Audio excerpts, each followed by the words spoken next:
computer.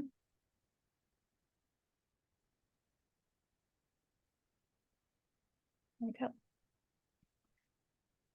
Okay, welcome everyone to the Project Crests webinar. I am Jamie Colzer. I'm an associate professor in the Department of Counseling and Behavioral Health, and I am one of the PIs on the Project Crests grant. Project Crests stands for Certified Rehabilitation Counselors and Educators Supporting Transition Success. It is a U.S. Department of Education training grant. These webinars are designed as part of this training grant to enrich the education of students who are learning to support blind and visually impaired students as they transition from secondary education settings with an end goal of improving career and quality of life outcomes. So I'm very happy to introduce this afternoon's webinar. Dr. Kelly Beck will be giving a talk titled Supporting Transition Age Students with Emotion Dysregulation. This webinar is being recorded, and I'll let Dr. Beck go over some other housekeeping participation guidelines. But we're very lucky to have Dr. Kelly Beck. She is an assistant professor of psychiatry at the University of Pittsburgh. She's a co-developer of the Emotion Awareness and Skills Enhancement Program, or EASE, which is a mindfulness-based intervention for adolescents and young adults on the autism spectrum. She's the lead program developer, evaluator, and clinical supervisor for the Cognitive Skills Enhancement Program, which is a transition program for young adults with autism and other neurodevelopmental disabilities. And she's also a qualified mindfulness-based stress reduction teacher who has over 11 years of experience with mindfulness meditation. She's an MSBR teacher at the UPMC Center for Integrative Medicine. So we're all looking forward to hearing more about your expertise in supporting transition age students with emotional dysregulation. So with that, I will turn it over to you, Kelly. Thank you. Happy to be here today. Just curious of who we have here. And we could use the chat, or you all are welcome to unmute. It looks like there's only like 6 students, so we could probably just talk. But what program you're in and I know we have some special education teachers and some counselors, so it would be helpful to know who's here. Hi, I am an incoming student for the Pitt Masters in Mental Health Counseling program. Cool, welcome. Thank you. I'm Kat. I'm also part of the mental health counseling program. I'm going into my second year. Cool. I'm Zach. I'm in the Masters of Education and also doing the teacher for the visually impaired track. Cool, welcome. Thank you. Hi, this is Holly Short. I'm also part of the Masters Education and TVI program. Awesome. Hi, I'm Sarah, and I am also part of the Masters in Ed and TVI program going into my second year.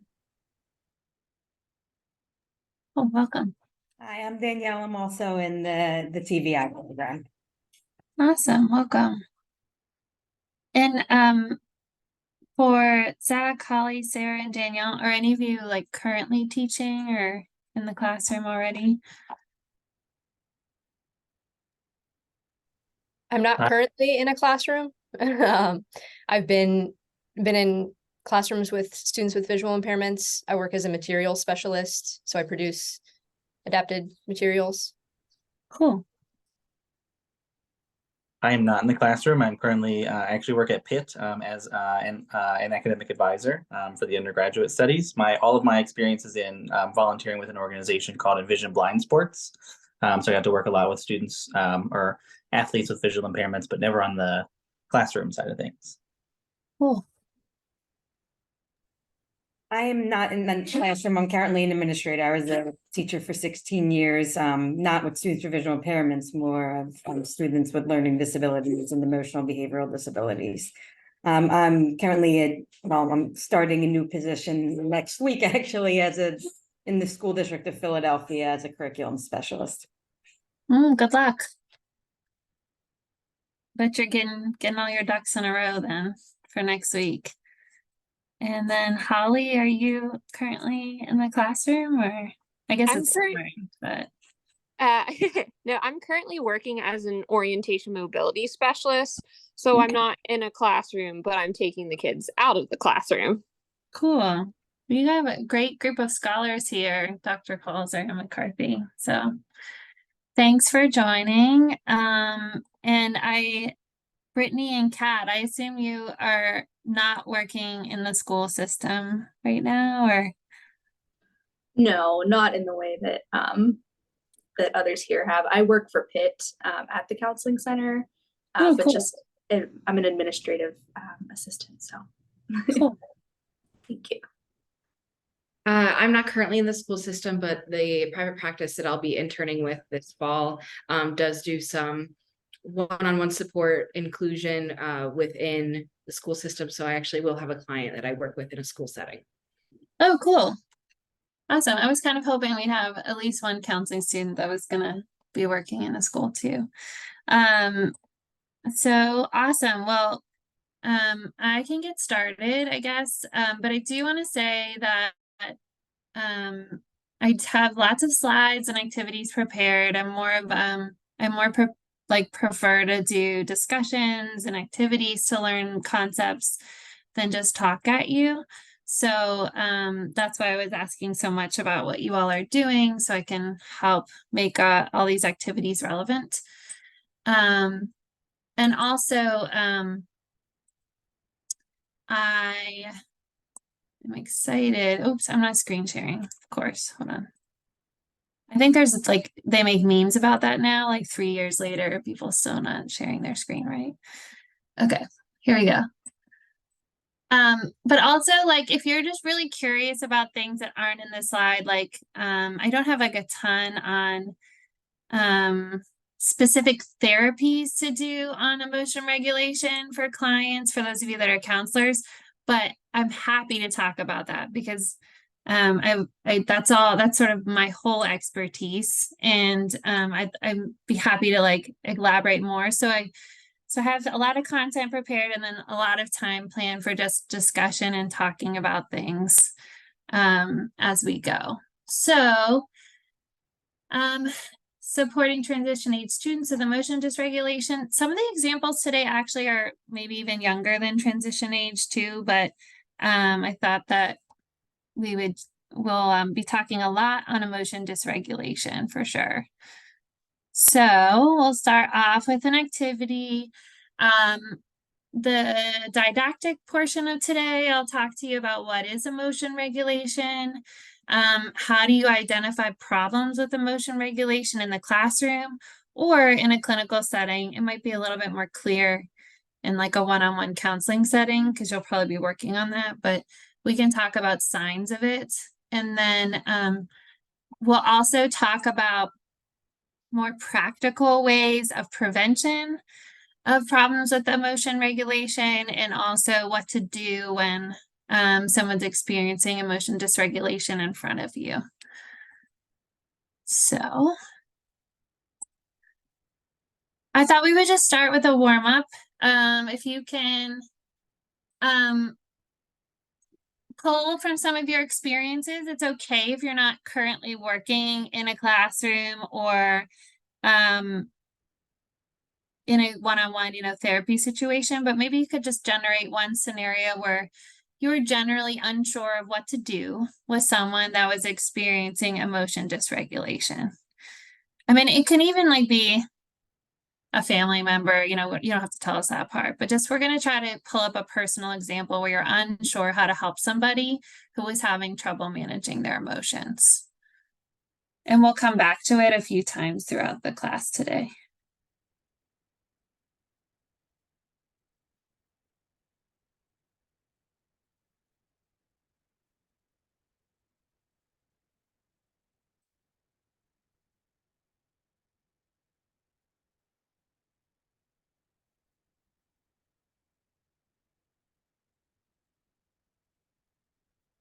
Is that my cue? Like my cue? Oh, awesome. Yes, it is. Yeah. Hi, Mike. Hi, everyone. Can you hear me? Yep. Welcome. We're just doing a warm up here. So thinking about silently about a scenario when you were unsure of what to do. Am I echoing to anyone else? Someone might need to mute. No, it's good to me. Okay. Oh, it's gonna drive me nuts. Writing down a scenario where you're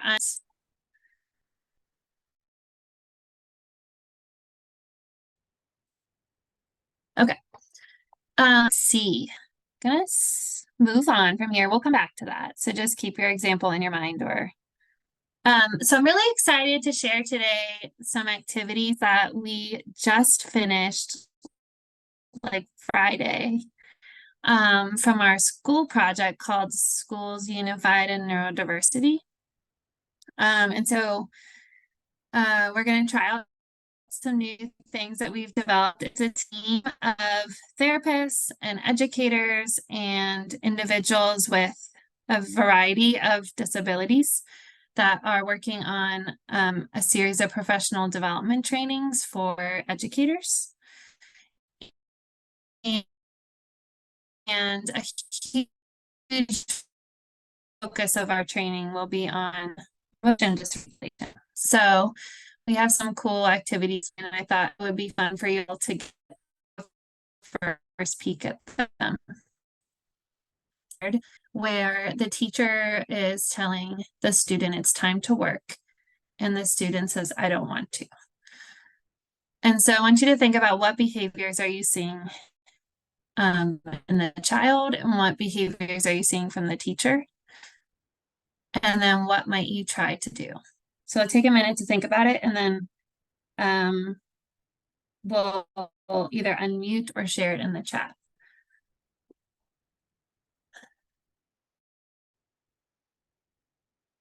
I might need your help with the chat, Jamie, because I can't see it. Oh, there it is. Never mind.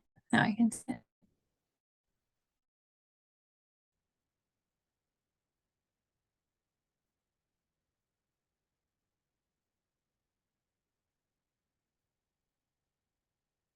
Okay, so let's start with either unmuting and sharing or putting in the chat. What behaviors are you seeing? It can be either of the child or the teacher.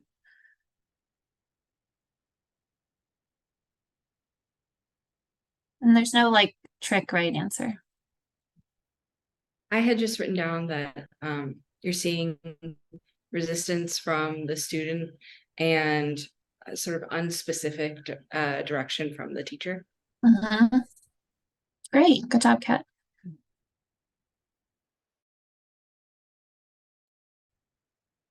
Others? In the chat. Sorry, go ahead. Sorry. I put task avoidance possibly, maybe anxiety or failure of speaking up. Right, it's like the task avoidance, right? Or like the resistance to doing task. And then it sounds like they're sharing Victoria, like the activity got to understand maybe why that was happening. Anyone else? I like the artistic drawing of the little kid. The eyebrows raised and the mouth dropped down. Looks like they're scared out of their wits. Yeah. Thank you. Amy will be thrilled. I'm going to write down your feedback. She's worked really, one of our community members has been drawing these for us. So what would you try to do? Just throw some guesses out there. If you're a teacher, make a guess what you might do if you're the teacher. If you're a clinician, what would you maybe do?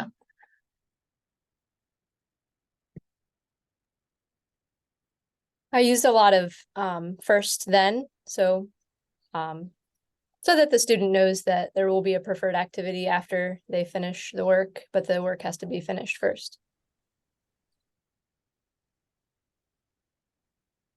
Great, thanks. Others? I think adding some specifics, if it's, maybe in the classroom saying they've already talked about it, but what is the work they're expected to do and then how long they have to do that. Maybe that'll help the student prepare for what they're about to do. Mm-hmm. Yeah, so it sounds like in both of those, we have some more specifics in the actual instruction too. Others?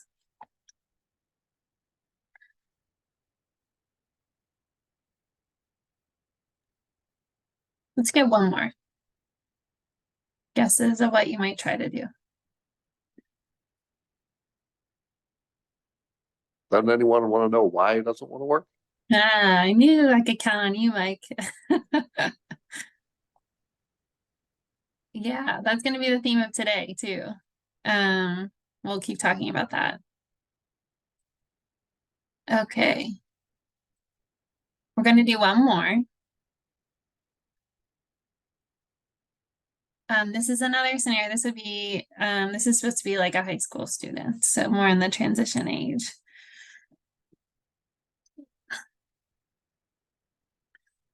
Same questions. What behaviors do you see and what might you try to do? So think about that and then we'll share.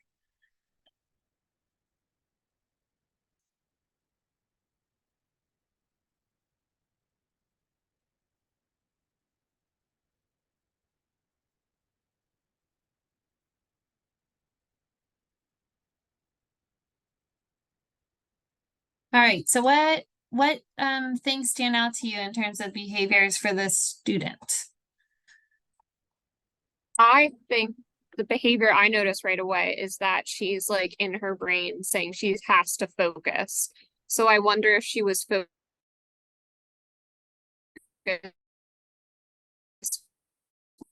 when he was giving her, and it's now like, Yeah. Thanks, Holly. Other things you might notice I here. think also the social cue of splitting into groups can be difficult for students. Especially if a teacher says split into groups, but doesn't say how many with how many people. Especially if we're thinking about neurodiversity in schools, some students would miss that cue and not know how to intuitively group up with the people around. Sure. And that might generally be uncomfortable for a lot of students just to invite themselves into a group if other members of their social group aren't in that class or something along those lines. Definitely. Yeah.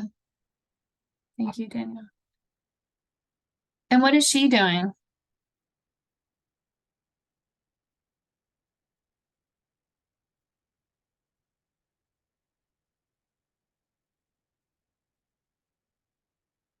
Looks like what?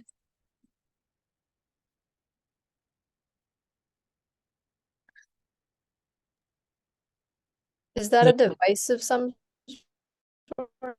I'm not sure. It looks like there's a phone, yeah. She's distracted by something else that's going on. And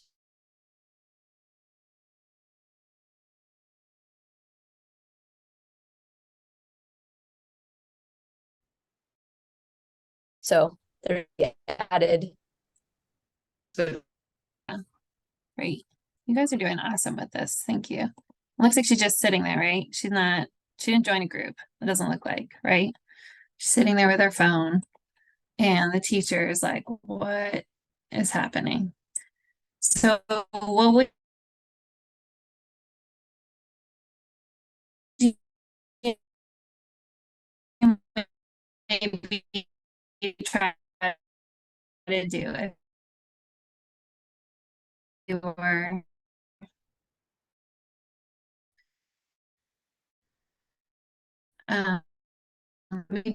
for a counselor, you could think about this in terms of like group leading. For a teacher, you can think about it in terms of what might you try to do. What a great idea there, Holly. I love that. Others? Anyone else have any other I think ideas? similar to what Holly said, not calling her out in front of the entire class, because if it's a social issue, that's just gonna kind of make it worse. Yeah. See, you all don't even need me. You can just teach this lesson on your own. Awesome, great. So we're gonna come back to the storyline. I'm gonna talk about regulation. I purposely sort of gave you the end of the story. Do you have any questions or you want to talk about anything? Again, I prefer that over lecture.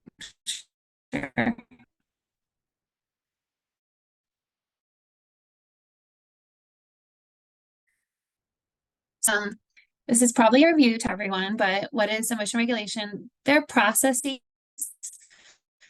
that we use to manage our reactions, our emotional reactions. So, emotion is, and then there's an internal process that most of us learn when we're small, how to modify reactions to those emotions, and if we need to use strategies to be able to calm together, that's emotion regulation. Sometimes we're aware of these processes, like we actually have to actively work pretty hard at them. You know, think about like a time where you were really irritated with someone and it wouldn't be appropriate to lash out. So you're aware of that. And other times more automatic, like we have changing emotions all the time every day, and we just over the course of a lifetime learn ways to just modify how we manage our emotions. Ultimately, it takes effort to manage emotions, and you know, some brains are better at this than others, just at the start of who we are as humans. This is a review for severe emotion regulation. Underlie that. There's more recent evidence that it underlies social difficulties. It's not the only process that underlies these things. Is it? I don't think that's me. Is that me? So I want to make sure it just keeps coming on and off. Okay. It's not the only process that underlies these things, but what is it, I guess, promising about it is that it's responsive to intervention. So there are some things that maybe underlie mental health disorders that we don't see like a lot of progress in, but emotion regulation is one thing that people can learn with some intervention. And also there are some accommodations and supports that can be done to help people with this. My screen sharing bar is right in front of there. Okay. So there's just more research on this, but basically you name it and it's been studied on the negative effects of emotion dysregulation or emotion regulation impairment. I already mentioned anxiety and depression, externalizing behaviors or aggression, or some other outward expressions of difficulty managing emotions. It's definitely tied to more problem socializing. It's harder to keep relationships if you're having trouble managing your emotions. There's a lot that we've seen in terms of like educational outcomes and success, being able to integrate into mainstream classrooms, and also having difficulty with the transition out of the school system into college. More within the last couple of years, some of my colleagues did some really interesting work where they saw that more association with police contact or crisis intervention and hospitalization was associated with emotion dysregulation as well. So it kind of impacts all areas of life is the summary of this slide. I already mentioned that it can be common. It's a core process in many mental health disorders. We do see it is more frequent as well within neurodivergent people. So that would be autism, ADHD. I heard some of you said you're in a brain injury program, so we'll like that would also be relevant there. Cerebral palsy, a lot of different aspects of neurodiversity and different clinical diagnoses that you might see. You'll see some generally some harder, more challenges with emotion regulation. We also see it in maybe neurotypical children that have experienced trauma. It could be more of the chronic trauma and discrimination that's very prevalent in groups that are marginalized, or could be like more of a PTSD type of scenario with a child as well. So you'll generally see that emotion regulation in these, groups of individuals.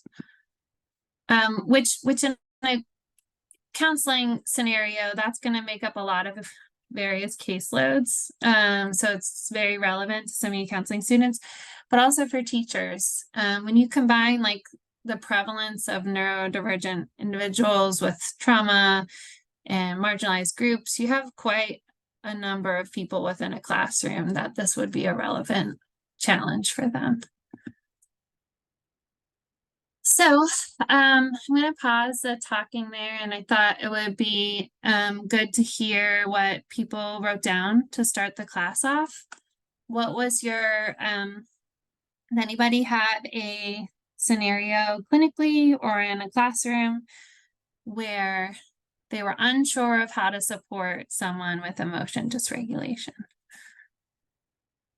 And I'm going to like stop sharing so that I can see everybody for this part.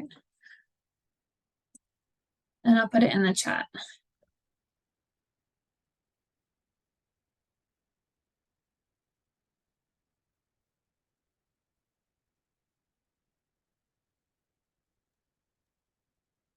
I can start. Awesome. Thanks, Sarah. Sure. It's hard for me to pinpoint a specific situation because the student that I worked with seemed to have a lot of emotion dysregulation. And there were a lot of times in which he just was unable to control his emotions. But there was, I think, one particular instance in which he left a preferred item at home. And he didn't want any alternate options. And we couldn't de-escalate, and it just continued to progress. And I don't even remember how we got to a point where we were able to be calm, but I think that's the gist of that situation in particular. Thank you for sharing. That almost exact scenario is in our full storyboard, so it seems very relevant. Other times where you're unsure what to do? I'll share one, and I'll also apologize. I think my internet connection is unstable. I think that's why the recording message keeps coming up and down, because I was getting kicked off, but it seems to have stabilized a bit. But I was just thinking, Kelly, of the recent assessments we were doing at CSEP, and we had one student who was working very closely with another clinician who was doing a great job. But I was just observing, and I saw that he was getting very dysregulated, being asked to answer questions about himself on like a set of assessments. And I was observing, and I thought she was doing a great job, but I was curious, like, what else I could possibly do in that situation to help kind of walk him through that. He didn't know what the right answer was, I think was part of it, because they were, questions about yourself. And so not knowing exactly what to put, what wouldn't be the right answer, seemed to be didn't want to stop, didn't want to take a break, but wanted to do it and get it right, but didn't know what the right answer was, and was kind of spiraling a little bit.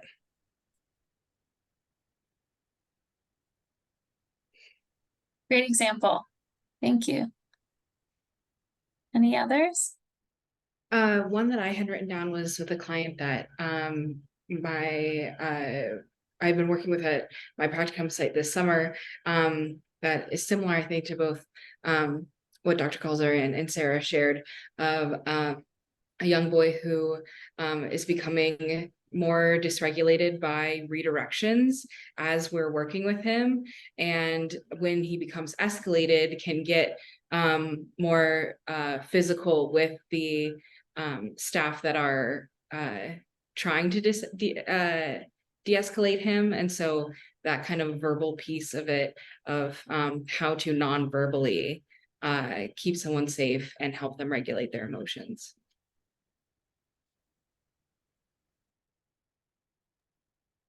I'll share something.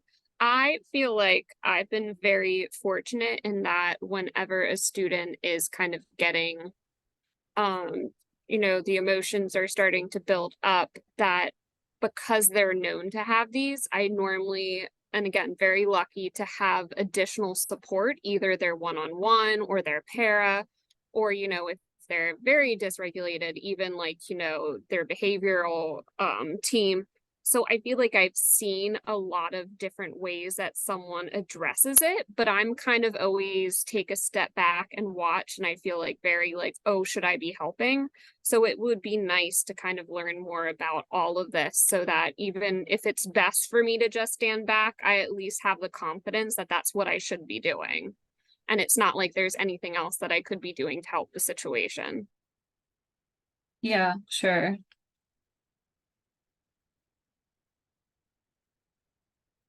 We definitely were talking about all those things today. And honestly, one of the reason why I'm eliciting stories is because there's no like one exact way for all of these things. Like we can think about preventing distress, which there are a lot of tools in that toolbox. They're still going to happen. And so then we can talk about what are some things that are supportive and unsupportive in response to it. But sure, like, I think the other sort of like elephant in the room that I'm hearing across all these stories is that it is stressful to be the clinician or the teacher around someone that is experiencing distress. So we're working on managing our own emotions while trying to help someone else manage their emotions, right? I think something that goes undervalued sometimes is that as we try to keep people from being dysregulated and being distressed, there's value in that. And letting someone when they get cranked up, that's what happens in life. You get cranked up, you get escalated, you get upset. It's what do you do in that moment, or what kind of tools are at your disposal? And letting we used to call it crisis, and see getting someone where they got so like everything around them was now real. Oh, it's real, and it's like, oh my God moment. And what do you do then? And we've got to make sure you've got the tools so that when all that stuff's rattling around your brain, all that stuff's going on, and you're feeling like things are getting away from you, what are the tools you have? And practicing that in the moment when those emotions and that dysregulation is creeping up is really valuable. Yeah, definitely. And that like, especially for those of you on the call that are like therapists or counselors, it's a little trickier for teachers probably in the moment, because you want to set up scenarios where they practice managing their emotions successfully, which is hard in a classroom. But especially for I think like I'm gonna exclamation point that comment by Mike, that for counselors, it's really important for us to help our clients learn to experience distress and successfully manage it. So and that's not as much in the presentation today on how you would exactly do that, but we can talk about it at the end because there are some suggestions for that. Okay. I'm gonna keep going for a moment. Gonna talk about. Kelly, I need to duck out for a little bit. I'll try to jump back on a little bit. I have a student I'm supposed to. Yeah, sure. Am I sharing the big screen? Yeah, okay.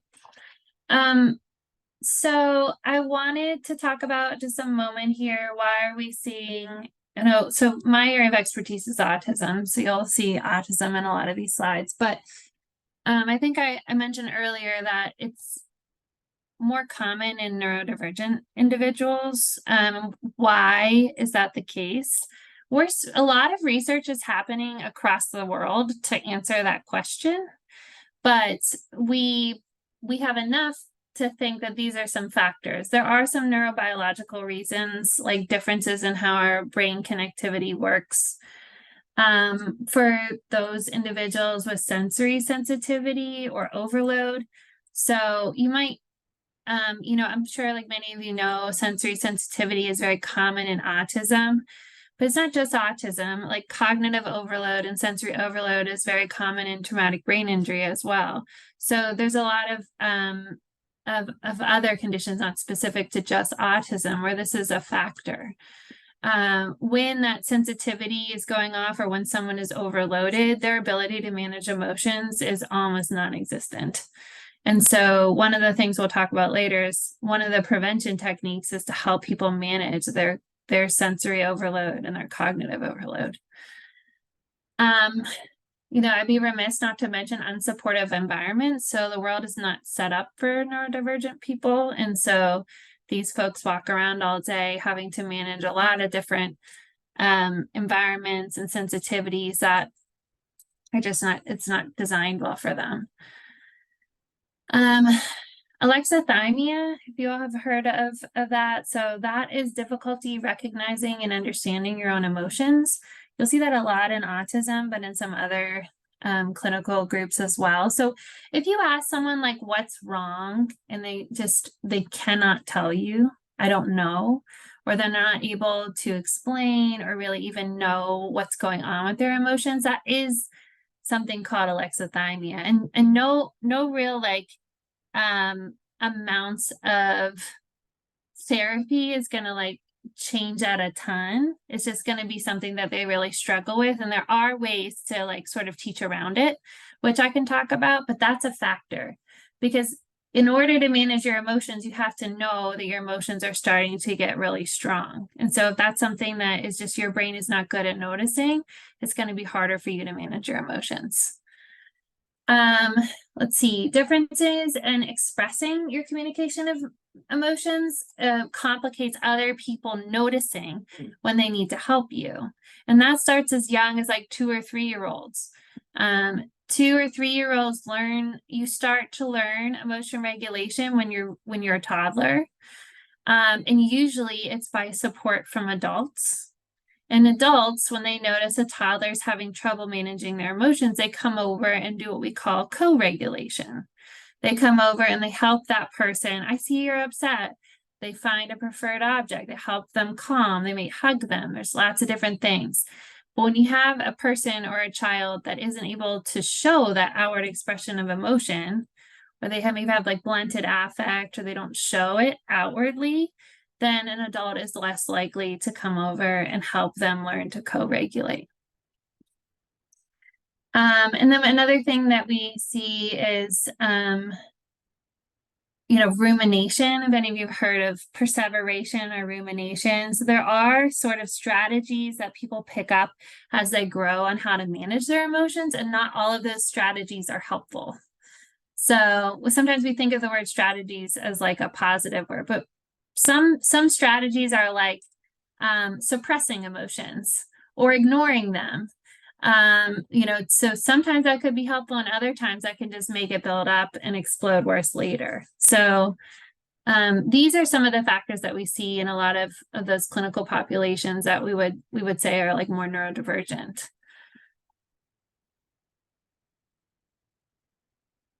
What are some signs of difficulty with emotion regulation or emotion dysregulation?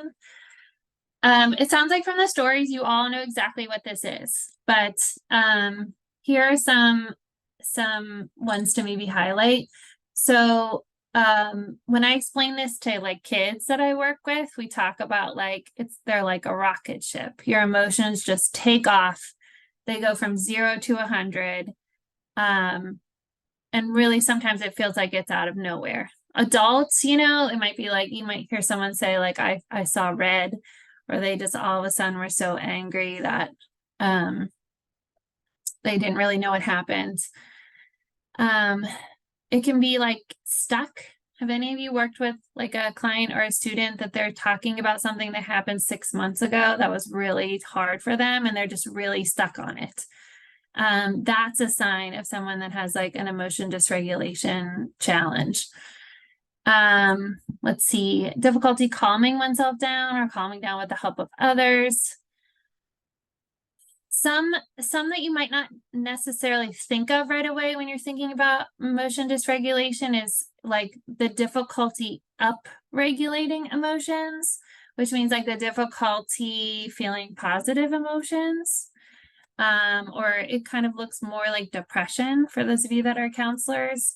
But they kind of have a low mood and they have like just a sort of like baseline distress level that's not really super intense, but you don't see a lot of like positive emotions in that individual.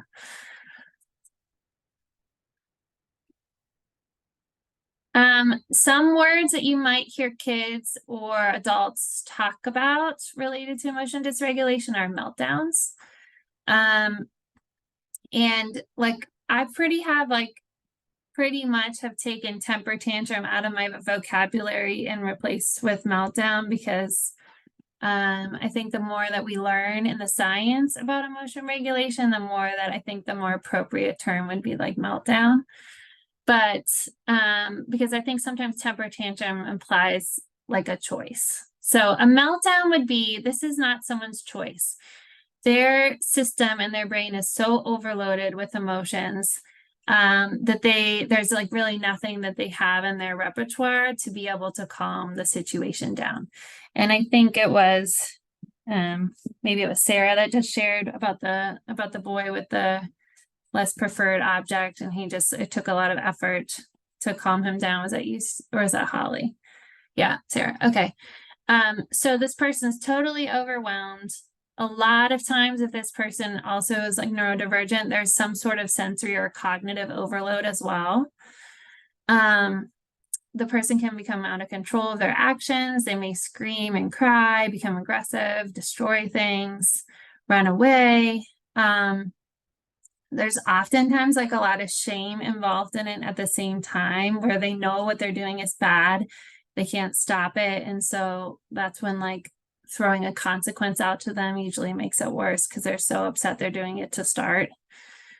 And so these are rarely purposeful or like oppositional. Shutdowns look they're kind of like the opposite, but what's going on internally is very similar. So we know from some of the brain scans and others like really cool science that we're doing that the emotions are just as out of control, but what's happening is that person is just not able to function. They've totally shut down. So they're still totally overwhelmed. Sometimes that can look like the inability to speak. They're not able to respond to you. They withdraw. They might just sit there with their head down. This can occur sometimes when someone tries really hard all day to like keep their emotions hidden or keep their differences hidden. So it may look like they're fine, but on the outside or on the inside, they're very distressed and very overwhelmed. And so from a clinical perspective, for those of you that are counselors, we call this more of an internalized reaction. So I thought I would pause here for like any questions or comments. We'll start with what's coming up for you now in terms of questions, and then we can talk about what do you think was going on with your client or student of the examples that we shared. So.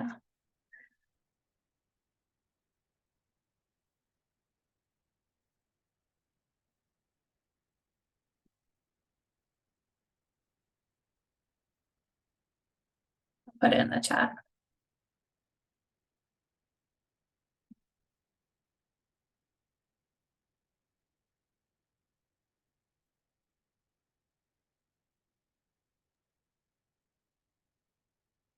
I'll just say I thought it was interesting that I feel like all the examples that we shared were more meltdown range as opposed to shutdown range. And it's just so much easier to recognize it when it's externalized and it's a meltdown. And I feel like I'm constantly trying to remind myself that it can look different ways. So. Yeah. Yeah, having heard that, if any of you can think of an example where they might have seen someone do the more shutdown.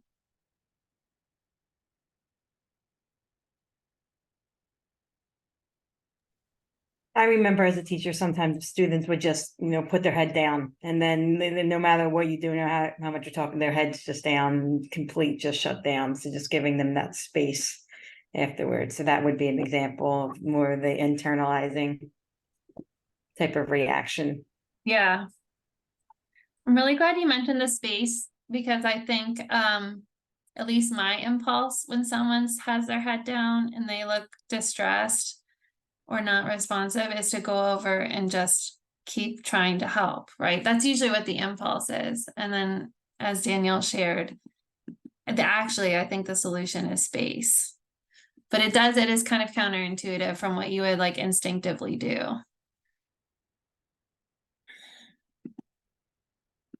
Any others examples of shutdowns that you've seen?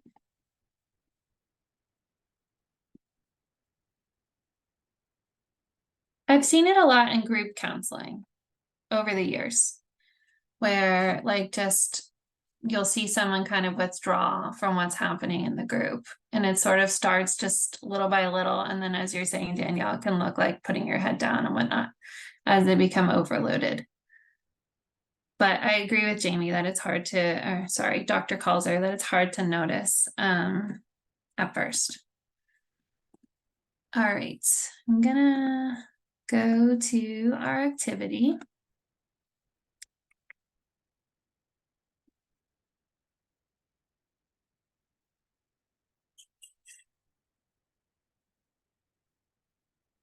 Okay, so we're gonna go back to the storyboard that I showed you earlier. So this was developed by that group of educators and also in collaboration with a group, of 15 neurodivergent individuals that have, and parents of neurodivergent individuals that have difficulty with emotion dysregulation.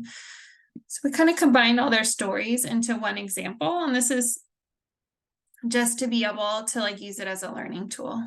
So when I go through the slides, I encourage you to sort of jot down on your paper what you think were the contributors to this child's emotion dysregulation. So we're going to go through the course of a day. And I'll just like, because it's Zoom and it's hard to tell what everyone is doing, I'll just kind of pause for like 10 seconds or so on each slide so that you can jot down things.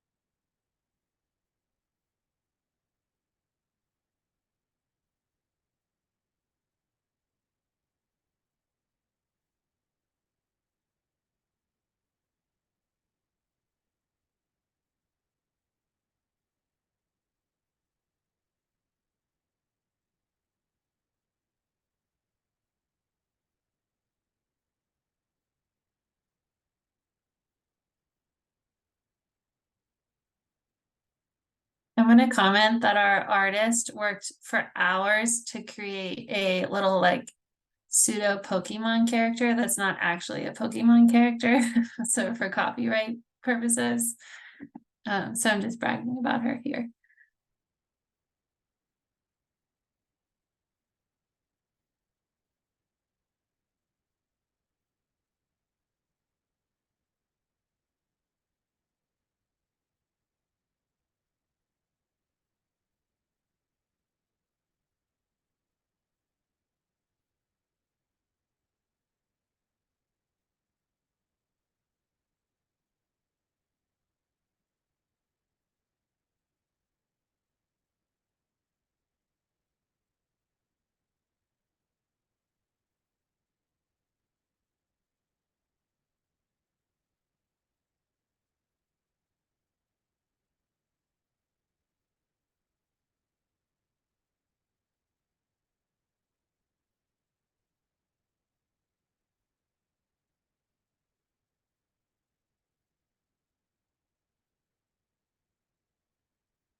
Okay, I'm gonna stop my screen share.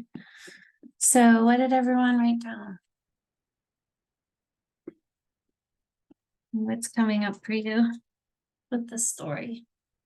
So the first thing I noticed was definitely reaching for the strategy of the plushie and not having that, and that sort of emotion dysregulation occurring just from that beyond the homework.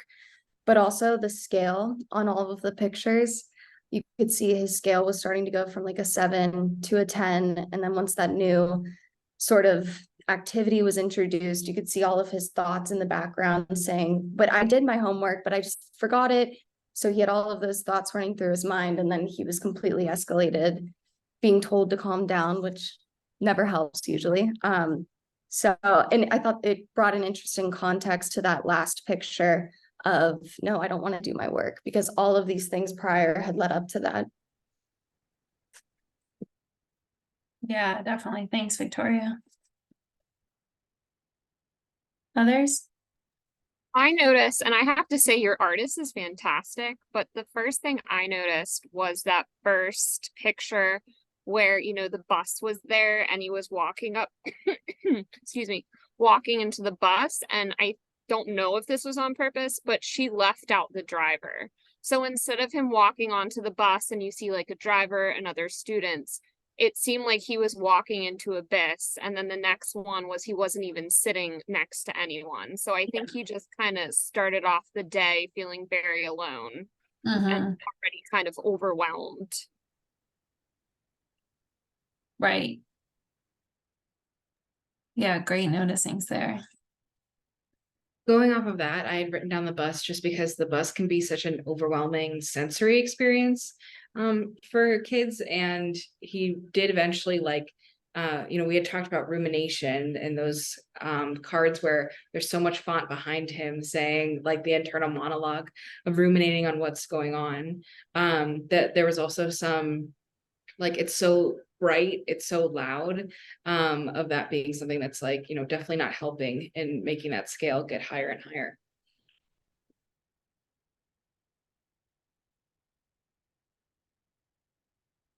Yeah, for sure. I thought that those words of those thoughts were a nice touch in that one frame. Did it give some good context so that, you know, we started off the day that said it's time to work, and he says I don't want to, that he just has a full day of all of these things. And I think that makes it challenging for teachers, especially in schools where they're switching rooms a lot, right? So like you might be the end of the day and you're just getting that. If you don't have the knowledge of the full day of all of these things that lead up to the dysregulation. And similarly, if you're a counselor on the call, it will be really hard to get that level of detail from a client in a therapy session to know all the different triggers that are going throughout a day, which makes managing emotion dysregulation very complex because you don't have all the information when you're the professional trying to help the individual. But there's a point in that, you know, that's something to keep in mind, both like taking the pressure off of you as a professional in that moment. But also, you know, it's not always about you. It's not like your homework sheet for this little guy. It was forgetting his homework and his plushie and you know, all of the like positive things in his day weren't going well either. And so sometimes like we as adults, the dysregulation will happen in a group or a class, and we make the assumption that it was like that activity that did it. But it really, like, for all of these stories that our community partners have developed, it wasn't really the activity, it was the lead up throughout the whole day. And so one of the things that we'll talk about in a few minutes is like working with your colleagues to come up with solutions, because there are, like, you know, there are a lot of intervention points throughout a course of a day that can change the dysregulation. Also, it's worth mentioning, it's just she wasn't done and she didn't want me to share it until it's perfect. But there's an iteration of the story where instead of the instead of the teacher like threatening recess, the teacher also, there's one where she says like, it's okay, don't worry about it. But it didn't change his reaction. He was worrying about not turning in his homework. And so it's still like, he's still like, the outcome was the same. But she's not done with it and she didn't want me to show it to you all. So, okay, so let's get to the solution part and then we can, do an activity of what we would do to help manage emotion, this complex process. Okay. Oops, I almost just left the meeting. So shared. Okay, we're good now. Okay, so it's always nice to talk about prevention because it's in some ways easier because you don't have to make in the moment decisions when everybody's emotions are high, right? So I'd be remiss if I didn't talk about prevention of emotion dysregulation, and all of us can do little things that we're not already doing to help with it. I'll talk more about the communication cards. I forget who it was. I didn't write it down. It might have been, I don't remember who it was. It said like how to help someone like in a nonverbal way. We'll get to this in a few minutes, but creating something called communication cards is my best suggestion for getting ready and preventing emotional distress. So I'll show that in a couple of slides. But basically they're cards and they're visual cards with messages on them where the student or the client can just point at it and it takes away the need to talk. And they can be discreet. They can I've been worked with students in schools where they tape it to the back of their laptop and they just like point to their card or whatnot. Or they can be like taped to their desk. There's a few like creative ways you can do the cards. Let's see what else. I'm sure all of you would do this, like in general, not demanding eye contact or providing supports. I think in our first example, the girl wasn't sure how to like break out into group activities. So you can create an inclusive environment, an inclusive classroom by making things less random to the students and more like predictable. So maybe for like one full week or one full unit, you kind of keep the groups the same so they know who that they're going to be meeting or being socializing with, and then you could switch it up if you need to. Let's see, creating individualized plans to minimize and prepare for known triggers. This would definitely be in the realm of you counselors in there that are, especially for the ones that are like helping them work in schools. So you will want to like probably talk, there's the variety of different adults that work with that child throughout the day or an adult. There's usually some signs that someone is starting to feel escalated. It could be, their voice is elevated or they're starting to like move differently or there's always a sign. It can be a very small window, but there's usually an early warning sign, and it would be good if you're going to have plans to know what those signs are. If you're working with younger folks, parents almost always know what the signs are. So like get them in the conversation early. You'll want to develop a system to cue, same as earlier, to cue the person to use calming strategies. I think I've sort of have like got this wrong the most in my career. So you all can I'm sure you're doing better than I am, but over the years, I've definitely learned that people respond better when you're pointing to something and it's not you telling them to do something. And even if you use language like, let's do this together, let's go for a walk together, that's better than you need to go take a walk. But still, it's sort of like better if it's agreed upon in advance and you're more just like pointing to a strategy card or something like that. It removes one potential channel of negative emotions at you because they're going to go out somewhere.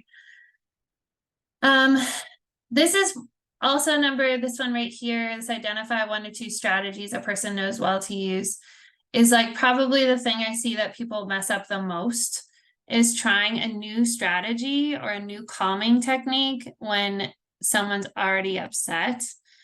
And it comes from a good place because people just don't know what to do, right? You have no idea how to help somebody. But you know, telling someone to like do deep breathing when they're just completely out of control of their emotions are just it's probably gonna make it worse. And that's coming from me, and I'm a mindfulness teacher. I almost never ask someone to breathe with me when they're feeling super distressed. So these 2 things take time, which is why they're on their own slide. Like months of time in intervention. So if you're the counselor, you're going to be like really working with families or adults to understand what the triggers are, get some plans in place and practice them. Creating an inclusive environment in a classroom or in group therapy takes time and intention, I think, more than time for the inclusive environment. One of the hardest things I think about supporting someone with emotion dysregulation is over the years, they get the idea that negative emotions are bad because bad things happen when they have strong emotions. And this starts from like young kids. They have done things that were bad. You know, they lashed out or they're aggressive and they're really young. And so they start to think that negative emotions are bad, which can make it worse because it sort of sets up the expectation that they're never supposed to feel them. And we all feel negative emotions all the time. So one of the things that you can just start off, if you're in you're working like more one-on-one with someone or in like a smaller setting, just a motto to repeat all the time is all emotions are okay. Uncomfortable emotions are still okay. They won't have quite as much shame in them once they have the like outburst. This is a real shift, and I think in the field, this number 2, than where we were 10 years ago. So there was a lot of effort like 10 years ago on teaching children and adults to name their emotion, like saying I feel happy or I feel sad, and you like may use like emotion wheels and emotion pictures and emotion emojis. The sort of thinking in the science now is different than what I did in my career 10 years ago. So now it's really like it takes more cognitive effort to do that. And if that person might have what I was talking about earlier with alexithymia, that's going to take a lot of effort to be able to name an emotion. And really what's important with managing emotions is that you know how intense they are and that you're able to know when you need help. And so sort of taking the focus off of emotion labeling. If someone has like a lot of difficulty with emotion dysregulation, we want to, as you see this thermometer here and you saw them in the pictures, that actually is an intervention that we do. So we like have a thermometer and you might personalize it for someone. But we really just like over time want them to know what it feels like in their body to be as their emotions are getting more intense. And we do it in a really like 100 is the same as 0, that all emotions are okay. We're just really objective in how strong is someone's emotion and where on there are you going to be asking for help or pointing for help. That is going to be a lot easier for someone than trying to put some words to what they're feeling. So that's kind of where I think that's the biggest shift in like where intervention research has gone in the last decade. I think I already talked about identifying triggers. That's going to take some time and like working with different professionals or different adults to sort of over the course of a day, understanding what are the inflection points that are making someone's emotions to increase. So this was the resource these are just examples, they're not, you would obviously individualize it for the person. But if you do have someone that's not able to speak much once their emotions are getting strong, oops, I accidentally said it. You can like make these communication cards. And if you notice, they're all in the groups of 4. So I wouldn't suggest more than 3 or 4 cards to point at. And they would have to be specific to that person. So the ones that I've done, actually, I don't even know if I've done like, I need to take a walk as one of the cards. I can stay in my seat is another card. And like give me space is another one. So there's been like 3 of them, and those are the ones that I agreed upon with that client or that student, and they were able to point to it instead of me saying like, what do you need? And I so took the verbal input out of it. I have worked with a school, like a special approved private school for kids with disabilities, where like every student in the school has these cards, and they're all the same cards, which is like, I'll take a walk, or I can stay in my seat, or I need like my person. So it could depend on the setting what you put on these like communication cards.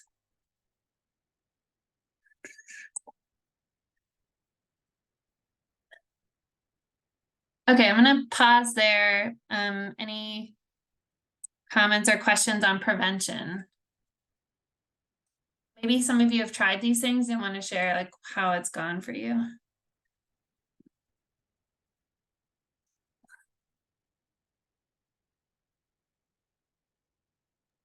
So I work at the Hiram G. Andrews Center, and I work in tandem with Dr. Beck and Dr. Kulzer. So we actually use the EASE program. And I've noticed that not stressing sort of good, bad emotions and just having them sort of look at their SUDS or look at their scale and be like, oh, I'm a 5 on my scale, but I'm usually on a scale of 0 to 20.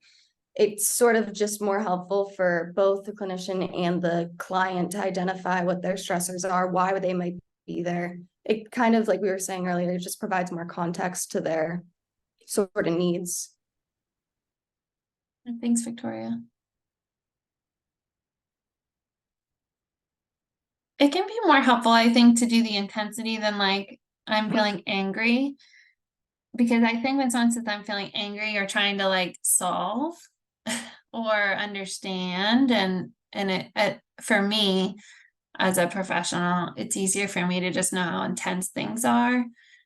And then I can go into problem solving mode. Okay, what do we need? What sort of level of intervention do we need here? I should have said that afterwards, like hours later, or the next day, you can talk about what went wrong.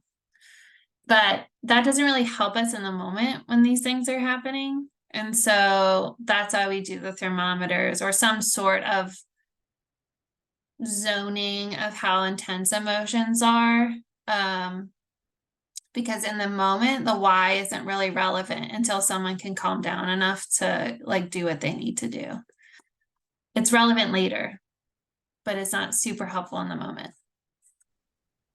And I think you're right when you're talking about like the intensity, because sometimes when you're in that heightened stage, you don't even know what your emotion is, like, so you know where you are on that scale, but might not be able to name what exactly you're feeling, and if you're that, especially when you're that heightened. That's exactly right. It takes me days to figure out what my husband did to annoy me, so it's like you do have to like keep that into context, like, but you do know how mad you are, right? Or whatever the word intensity is. Any other questions on the prevention side of things? It's another comment, since I was one who had mentioned the sort of nonverbal strategies for working with children. I think with this child in particular that I had mentioned, while we do have used some, I think like a visual schedule for him, I don't know if the staff have necessarily implemented like more visual communication in like, stop or what do I need, like examples of what I need, those sorts of things. So it's definitely something that now I have to take back to the site when I'm there this week. Awesome. Can I piggyback on that and just some thoughts that I've been thinking about the visual side? I mean, I think that definitely is effective for students who are nonverbal, maybe autistic students, any student who would be nonverbal. The student that I worked with was blind, and if he had to read a whole list of like options of feelings or what he needed, that would probably just escalate him more. So I think it could all depend on the specific student and their needs. And he was very verbal, and could probably identify verbally, maybe better than visually. Yeah, I mean, or physically, right? Like any sort of like simple cue system that you can do so that an adult isn't going over and asking a lot of questions is what the goal is. So yeah, I was thinking that like if he had some like other object, or not necessarily words, but some kind of physical object or cue. Yeah. I worked with a student 2 weeks ago where sort of the cue that they decided that they wanted was they like took their pencil and they like tapped their desk. And that was like their sign that like I'm starting to be I need a break. So for that student he was able to come back, which was not all students can come back, but he was able to do like a little walk and come right back. And that was like if he tapped his pencil, then it was like that. So yeah, you're on to it. And I'm glad you mentioned that. Definitely doesn't have to be like a reading card. It's just you want a agreed upon sign to the adult or the professional that they're experiencing that emotion and that they're ready to use that strategy before it gets to the explosion or the shutdown. Well, that makes sense. Thanks for clarifying.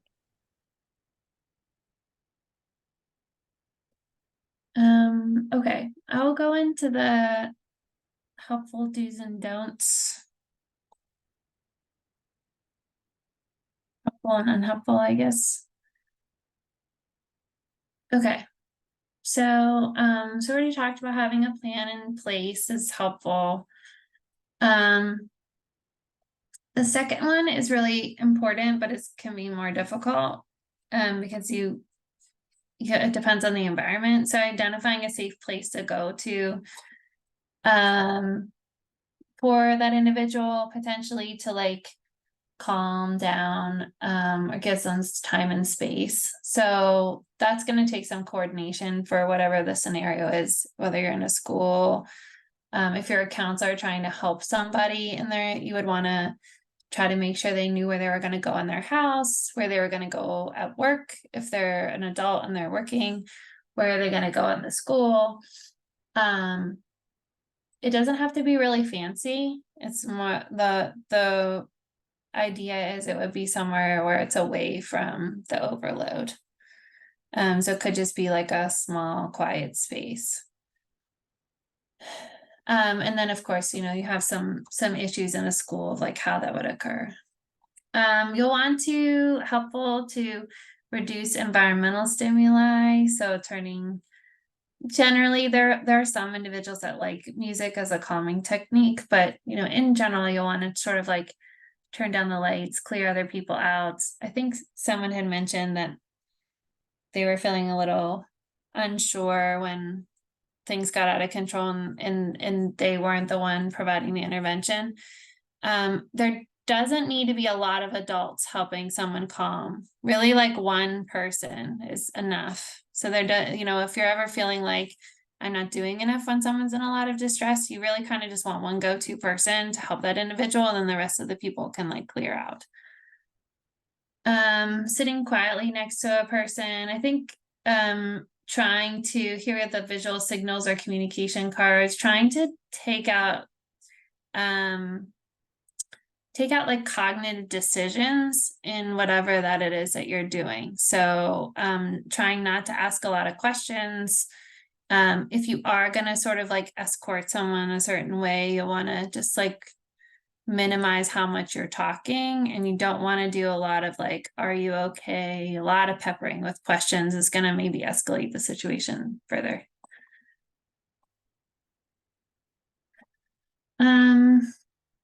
Remaining calm, monitoring your voice, simplifying the task.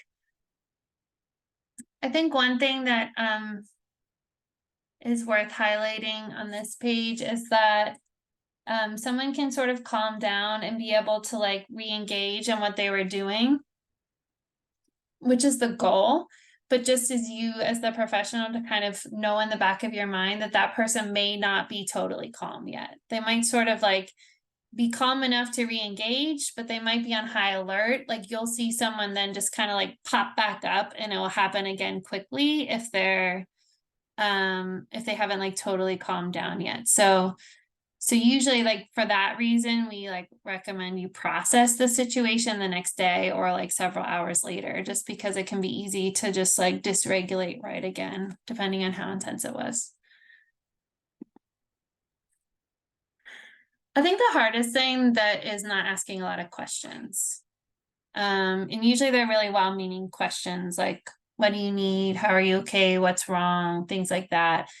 To Danielle's point earlier, they might not know what's wrong. And so really what the goal is just to help somebody manage their emotions, and we can ask the questions later.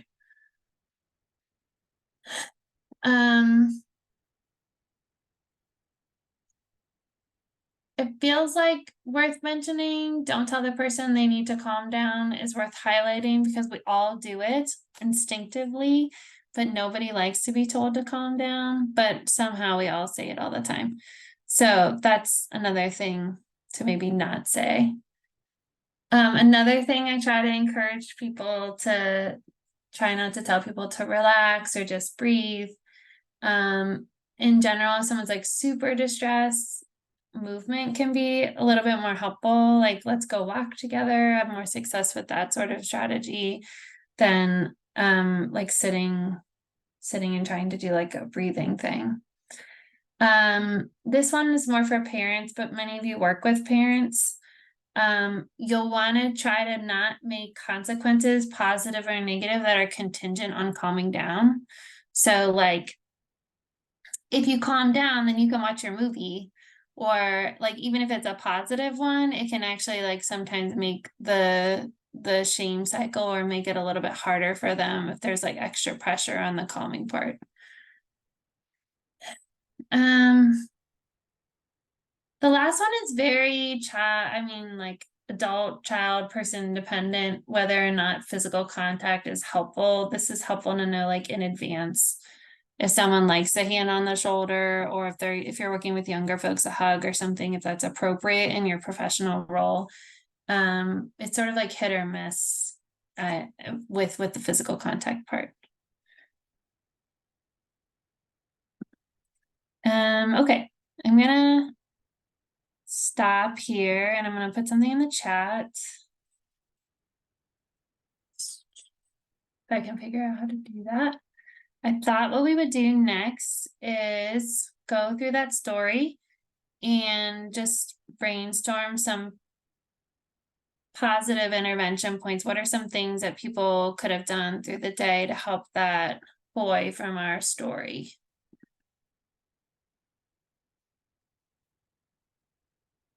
And there's no right answer to this. So just some brainstorming of helpful and unhelpful responses, and then also what are some things that you could have done to help prevent.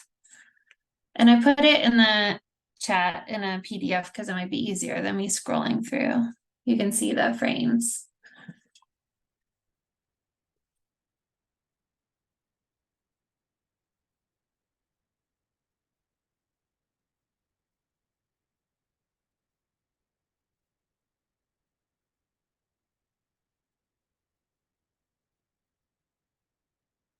And Jamie, are you there? Yeah.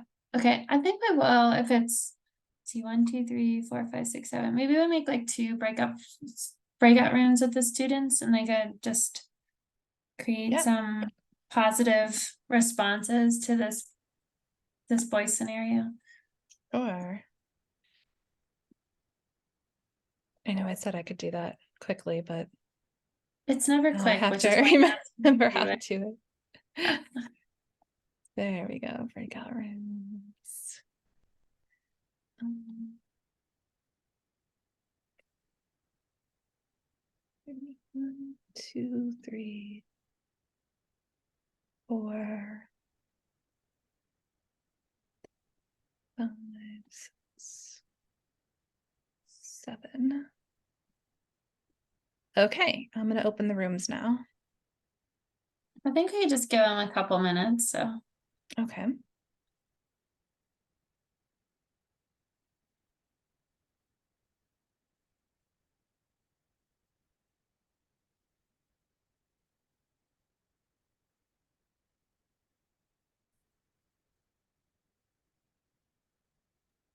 Our group kind of talked about like ways, you know, what you were saying about the nonverbal ways to check in with the student.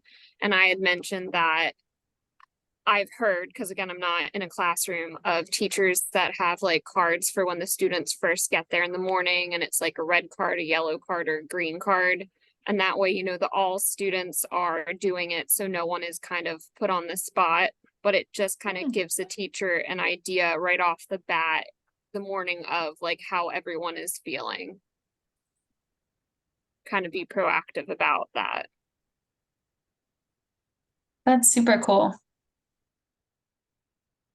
I feel like you could use that in a counseling session too, like when someone's walking in. Mhm. Other things that people came up with?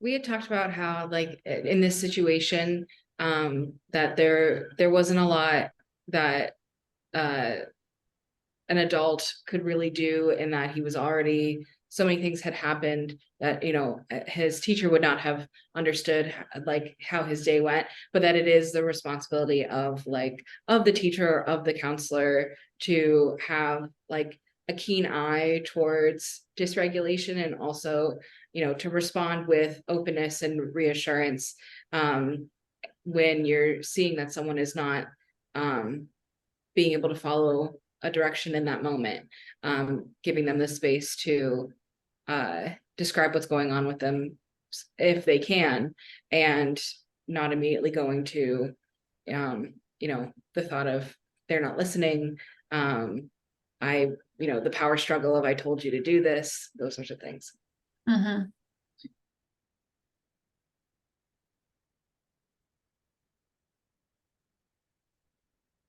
Yeah, there's not much that the professionals could have done about plushie, right? But I think that potentially it's easier to calm someone when they're halfway escalated versus the full way. So using sort of a break or some sort of way for him to regulate a little bit before he gets to the end of the day would probably have been helpful. But again, as you're saying, it really is, it's sort of, it puts a lot on the adults in the room because they have to notice that it's happening. Any other thoughts that your groups came up with?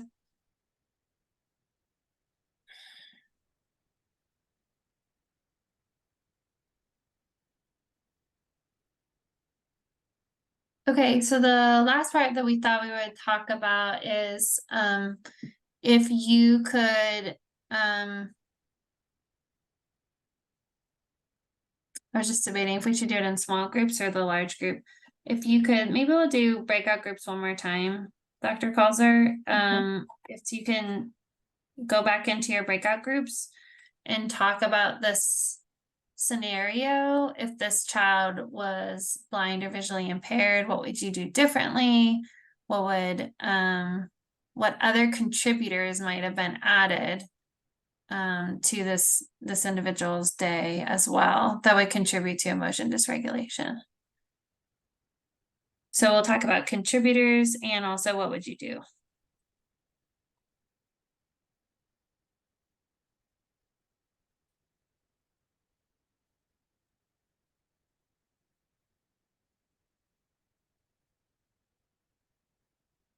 So, can we at least get two spokespersons from the group of what you came up with in your groups for applying this to a student that's blind or visually impaired?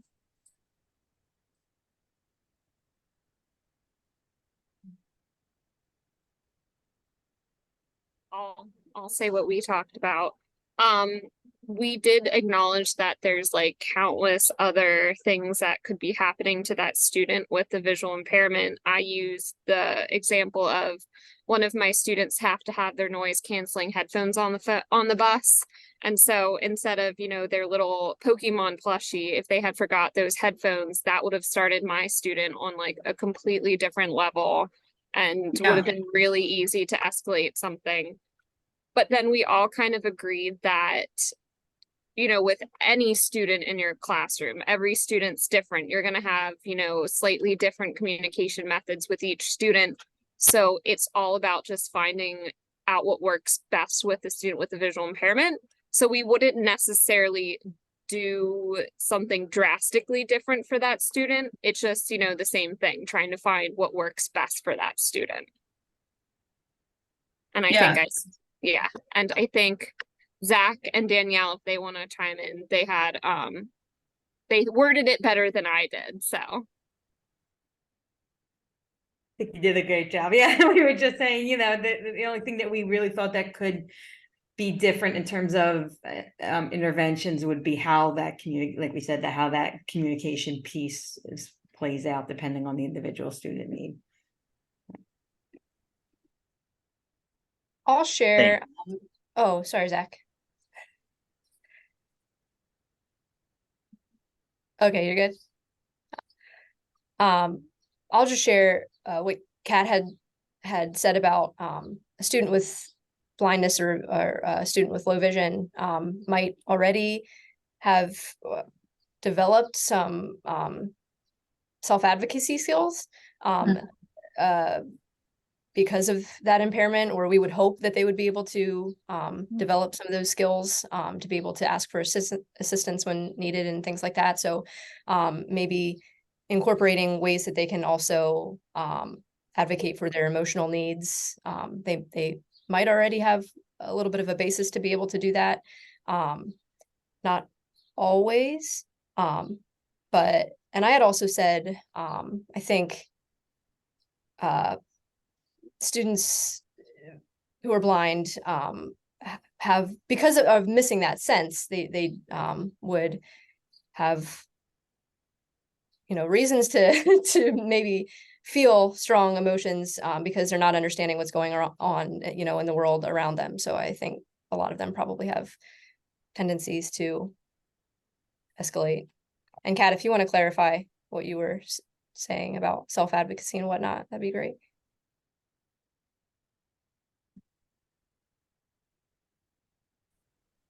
I think that's great. And maybe like working with the student or client with, you have advocacy skills in this area, let's build it and practice it in this other area too. Because depending on the person, they could be thought of as separate, like making sure they can apply it in both ways.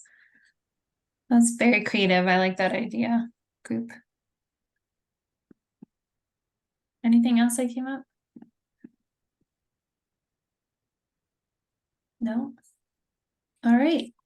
Well, that's what I prepared for today. And you know, I know I was told between an hour and a half to 2 hours, which we're at an hour 45 now. So I kept to my time, but I can answer any questions that you might have. I know we talked a lot about the school context today, so if there's any more like therapy or counseling context that some of you folks have, I'm happy to answer questions.